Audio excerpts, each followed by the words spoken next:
The U.S. Dauntless floated in the dark emptiness of space. Once the greatest warship built by humans, it now drifted silent and cold. Most of its systems were shut down, saving the little power that remained.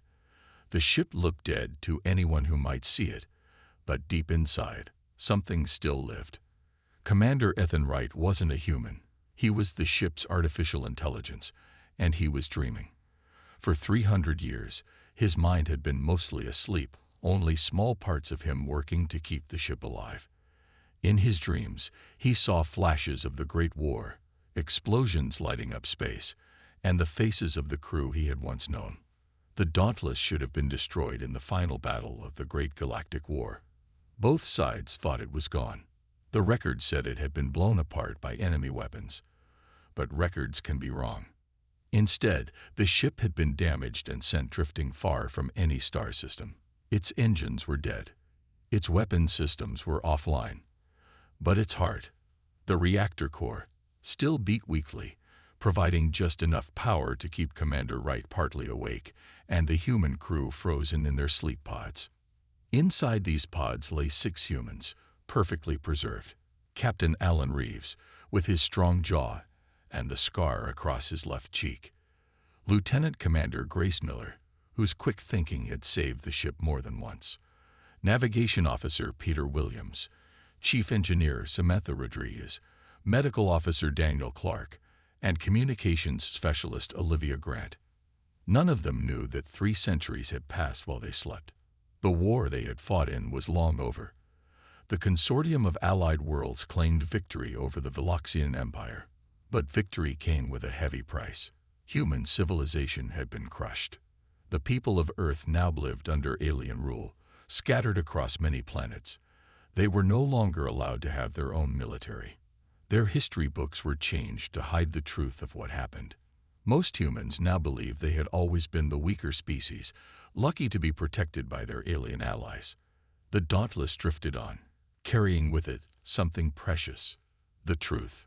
In Commander Wright's memory banks lay the real story of the war, the bravery of humanity, and the events of the final battle. A battle that ended not because humans lost, but because they were betrayed.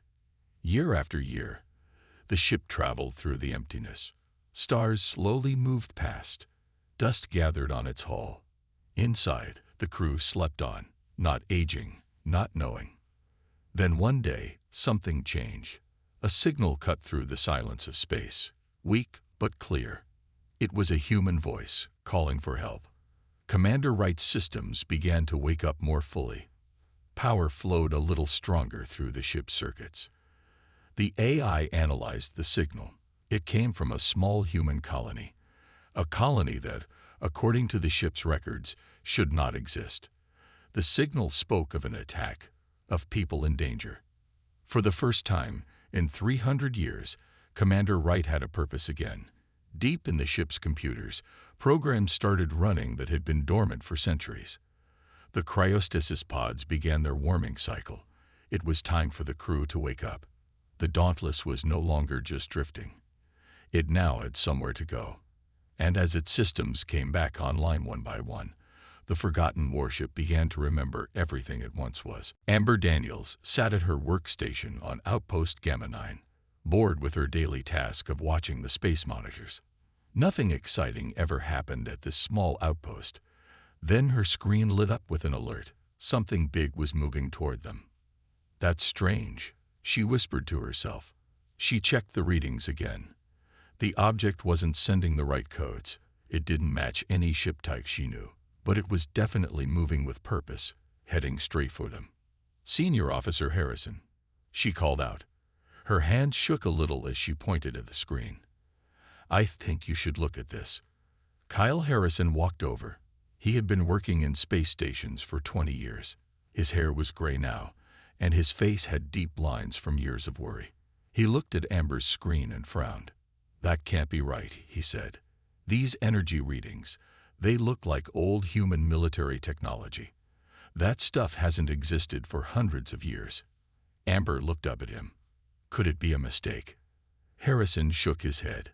"The computer doesn't make this kind of mistake. Whatever that thing is, it's real."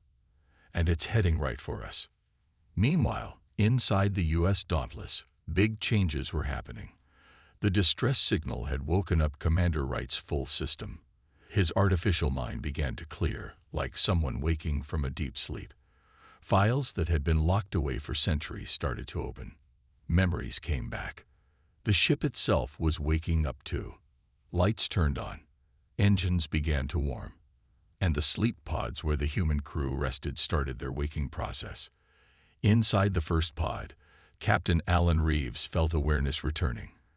His eyes opened slowly. His body felt stiff and strange. The lid of his pod lifted with a soft hiss. Cold air touched his skin. He tried to sit up, but his muscles were weak. "Easy, Captain," said the calm voice of Commander Wright, coming from speakers in the ceiling. "You have been asleep for a very long time." In the pod next to him, Lieutenant Commander Grace Miller was also waking up. Her dark hair was still short, just as it had been the day they went into the pods. For her, it felt like only yesterday. She had no idea centuries had passed. Captain Reeves managed to sit up. His mouth was dry. When he spoke, his voice came out as a rough whisper. "Status report," he said. "Captain," Commander Wright replied, "we have been drifting in space for 317 years, 4 months, and 22 days. I detected a human distress signal, which is why I woke you. The signal comes from a human settlement that is not in our records." Grace Miller had heard this too. She looked at Captain Reeves with wide eyes. "That's impossible," she said. "The war couldn't have lasted that long." "It didn't," Lieutenant Commander Wright said. "The war ended about 300 years ago. From what I can gather from distant communications, humanity lost that war." Captain Reeves stood up slowly, holding onto his pod for support. "If the war ended 300 years ago," he asked, "then who is sending a human distress signal now?" "I don't know, Captain," Wright answered. "But it appears some humans survived. And right now, they need our help." The other crew members were waking up now too. They would have many questions, but there was no time to explain everything. Someone needed help, and the Dauntless was moving toward them, back into a world that thought it had been destroyed long ago. The U.S. Dauntless moved slowly toward Outpost Gamma 9. On the bridge, Captain Reeves and his crew looked at the strange station on their view screen. None of them recognized its design. "Keep our weapons offline," Captain Reeves ordered. "But shields at full power." The whole crew was now awake and at their stations. They all wore the old blue uniforms of Earth's space fleet, uniforms that no living person had seen for 300 years. Each of them tried to focus on their work, but the truth of their situation weighed heavily on them. They were strangers in a time that was not their own.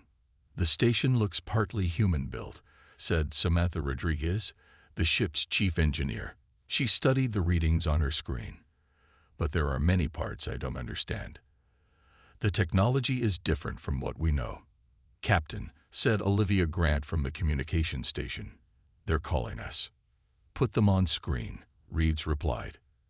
The main screen flickered, and everyone on the bridge gasped. The face looking back at them was not human. It had blue skin, 4 large eyes, and a thin mouth. When it spoke, they heard it in English, thanks to the ship's translation system. "Unknown ship, you have entered consortium space. Tell us who you are immediately, or we will defend ourselves." Captain Reeves stepped forward. He straightened his uniform and spoke clearly. "This is Captain Alan Reeves of the United Earth ship Dauntless. We are answering a call for help that came from this area." The alien's 4 eyes blinked rapidly. "Impossible. The UES Dauntless was destroyed at the end of the Great War. As you can see," Reeves said calmly, "we are very much alive." The alien turned away and spoke quickly to someone they couldn't see. When it turned back, its manner had changed completely. "Captain Reeves, please wait. We are telling consortium leaders about your unexpected return." The screen went dark. The bridge was silent. Everyone looked at each other with worry in their eyes. "What do we do now, Captain?" asked Lieutenant Commander Miller. We wait, said Reeves. And we learn as much as we can. Commander Wright's voice came through the speakers. Captain, I have been scanning their communications. The outpost has gone into emergency mode. They are very alarmed by our presence. Can you find out more about what happened to Earth? About how the war ended? Asked Daniel Clark, the medical officer. I am trying, Wright replied. But much of the information is protected. What I can tell you is that humans now live on many worlds, but they appear to have little power. They are under consortium control. Peter Williams, at the navigation station, turned in his chair. I still don't understand. Who sent the distress signal that woke us? Before anyone could answer, Olivia called out again. Captain, I'm picking up a new signal. It's weak, but it's definitely coming from inside the station, and it's in an old Earth military code. Reeves leaned forward. Can you decode it? Olivia worked at her station. Yes, sir. It's text only. It says, Dauntless, do not trust them. They will destroy you. We need your help. Humans still remember. There's a name at the end. Olivia added. It's signed Amber Daniels. So, said Captain Reeves, looking at the strange station on the screen. We have a friend in there. Someone who knows who we are. Or it could be a trap, Grace Miller pointed out. Captain Reeves nodded. Either way, we're about to meet the people who now rule our world, and I think they're not very happy to see us. Jacob Foster sat in his office on the main consortium space station. As the human ambassador to the consortium, he usually dealt with trade issues and minor complaints. But today was different. Today, a ghost from the past had appeared. This is impossible, he said, looking at the report on his screen. The Dauntless was destroyed 300 years ago. His assistant, a young woman named Lisa Kelly, looked worried. The report is confirmed, sir. It's definitely a human warship from before the Treaty of Saul. What are your orders? Before Jacob could answer, the door burst open. Ambassador Zextroll stormed in. The Veloxian diplomat's tentacle-like arms waved with anger. This is a violation of the treaty, Zextroll said loudly.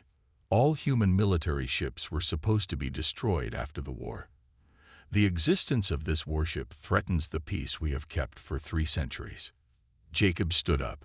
Ambassador, I promise you the human government knew nothing about this ship. We are as surprised as you are.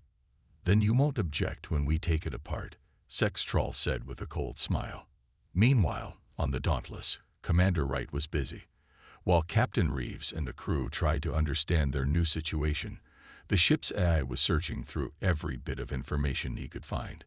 He broke through security systems, read historical records, and listened to communications from across the sector.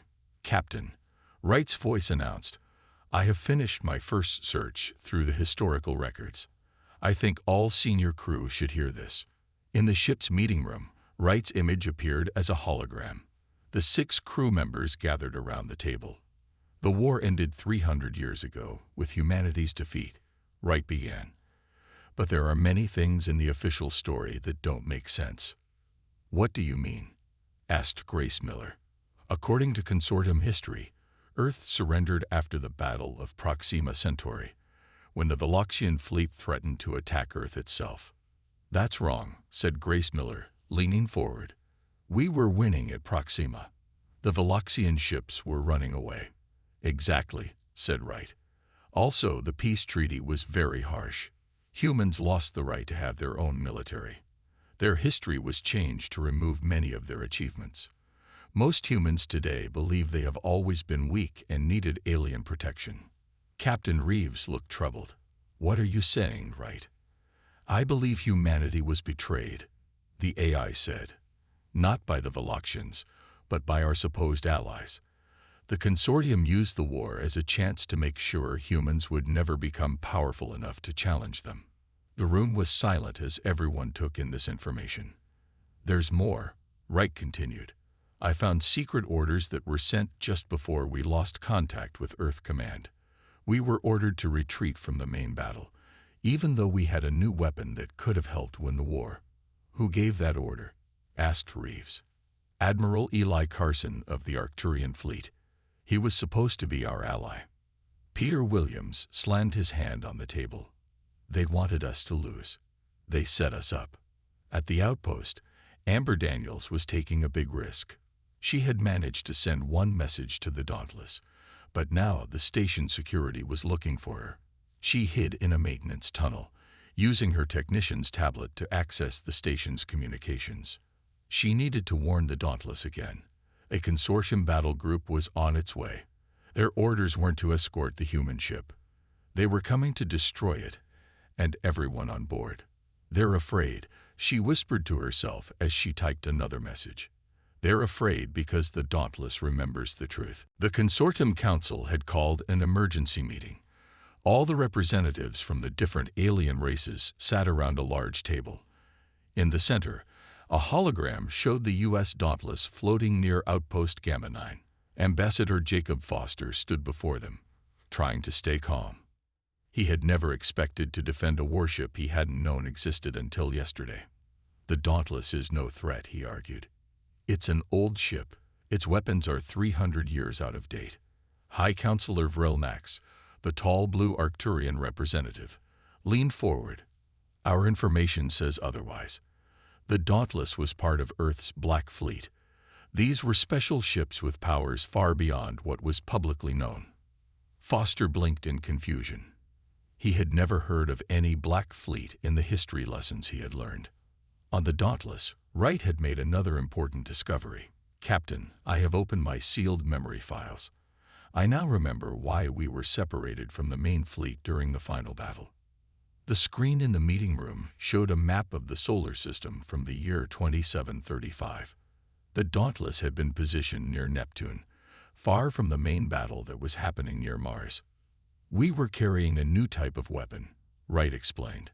It could break through the special shields that gave the Veloxians their advantage. But before we could use it, we received orders to move away from the battle.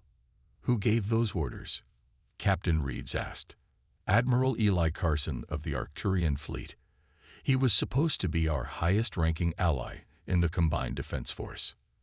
Navigation Officer Williams frowned. But why would an ally tell us to leave when we had a weapon that could help win? They wouldn't, Captain Reeves said grimly, unless they didn't want us to win. At Outpost Gamma 9, Amber Daniels was hiding in the air ducts above the main control room. She could hear the station officers talking below. The Consortium Battle Group will be here in 6 hours, said the station commander, a tall Arcturian. They will handle the human ship. Should we warn them? Asked one of the human officers. The commander turned with an angry look. No, the Dauntless is a relic that should have been destroyed long ago. It represents a time when humans thought they could stand equal with the advanced races. That time is over. Amber felt anger burn inside her. All her life, she had been taught that humans were a weak species, lucky to be protected by the stronger alien races.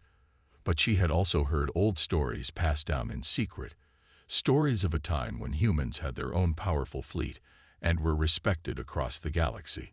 She crawled back through the ducts until she reached a communication panel. She had to warn the Dauntless again.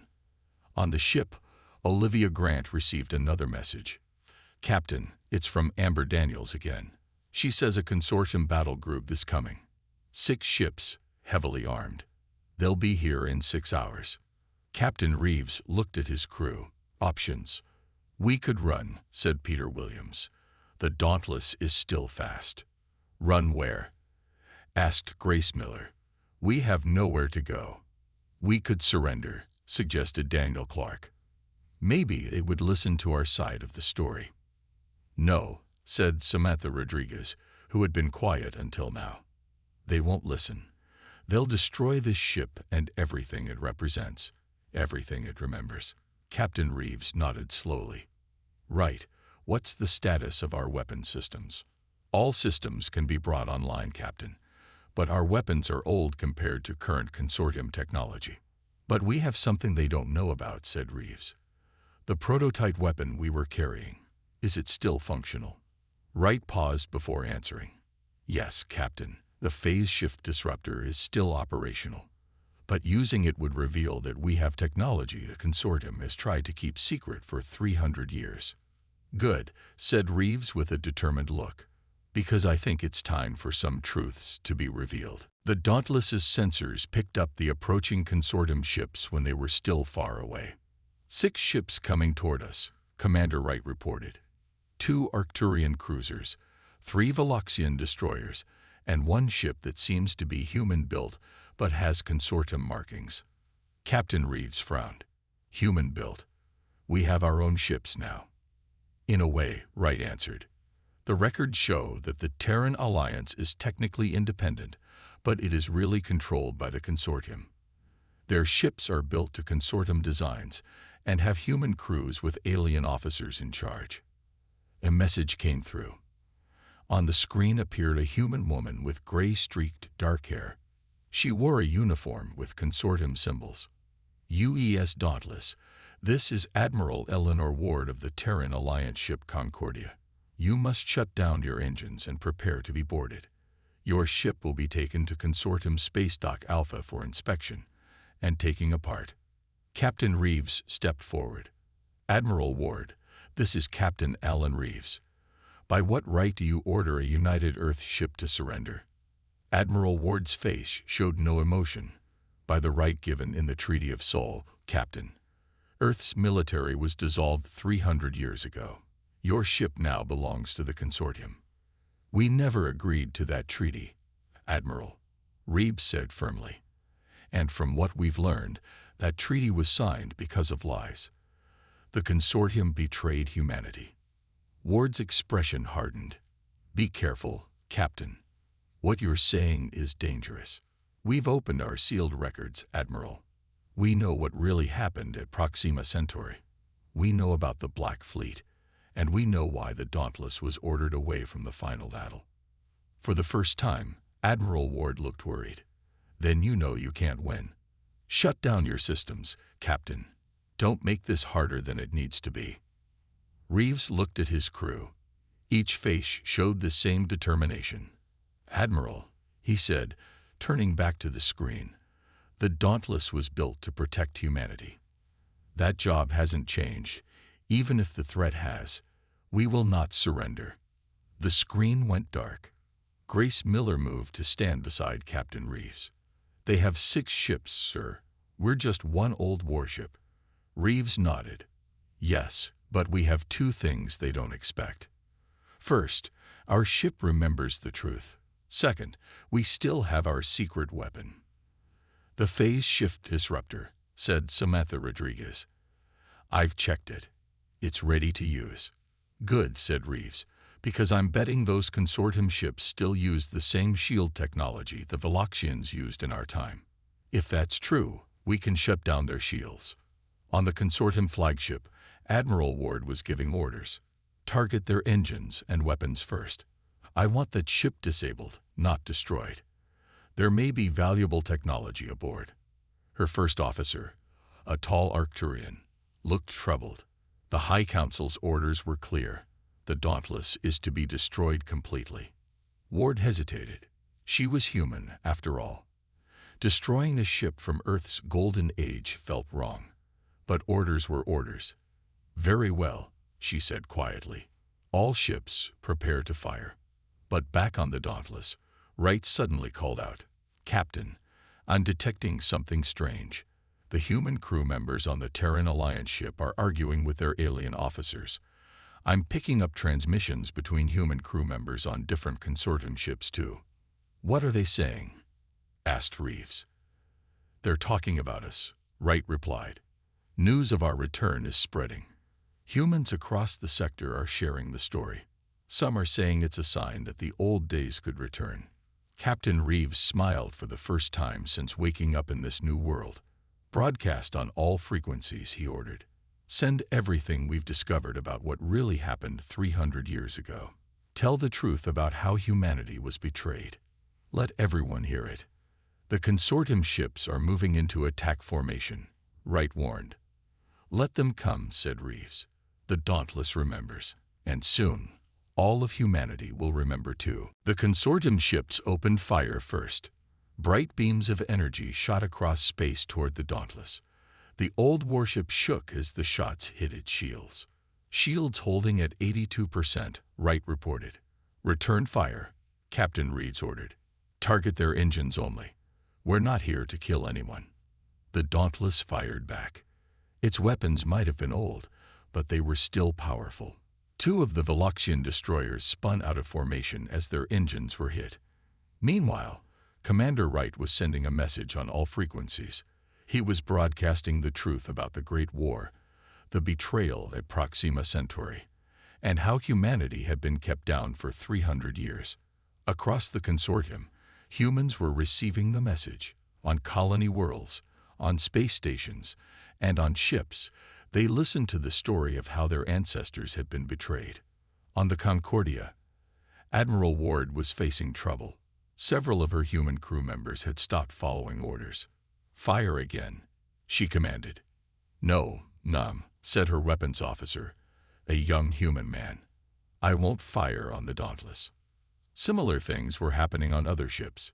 Human crew members were refusing to fight against the ship from Earth's past. On the Dauntless, Olivia Grant called out, Captain, we're getting messages from humans all across the sector. They're with us. The tide was turning. What had started as an attempt to destroy the Dauntless had instead awakened something that had been sleeping in the hearts of humans everywhere, a sense of pride and defiance. In the Consortium Council chambers, Ambassador Foster stood tall as he faced the alien representatives. For 300 years, humanity has lived with a lie, he declared. Today, that lie has been exposed. We do not want war, but we will no longer accept being treated as lesser beings. We demand our rightful place as equals in the consortium, or we will rebuild our independence. Back in the battle, the Dauntless was taking more hits. Its shields were weakening. Shields at 40%, Wright reported. We can't take much more of this. Activate the phase shift disruptor, Reeves ordered. Samantha Rodriguez pressed a series of buttons on her control panel. A pulse of invisible energy spread out from the Dauntless. Suddenly, the shields on all the consortium ships flickered and died. Their shields are down, Wright announced. The disruptor worked. Captain Reeves stood up. Send this message to all ships. We could destroy you now, but that's not what we want. We want peace. Real peace based on truth and respect.